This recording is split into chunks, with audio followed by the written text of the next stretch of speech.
So here's another drinker that we got from Poultry. It has a new feature. Now you can actually put water from the back, and it also have some legs. So it comes with some legs.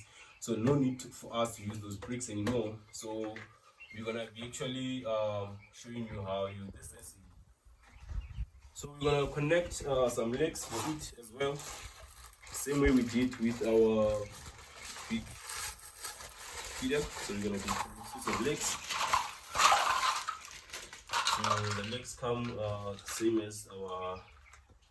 Actually, the legs are the same as our thing. Our drinker's legs are the same as our feeder's legs, so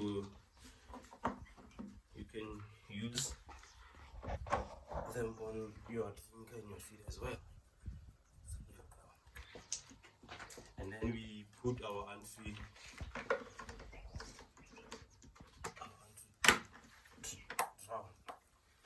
our chicks, and then now we go to the chicken house.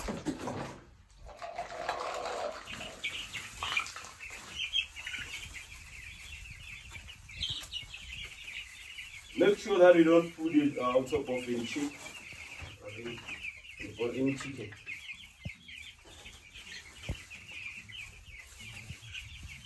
There you go.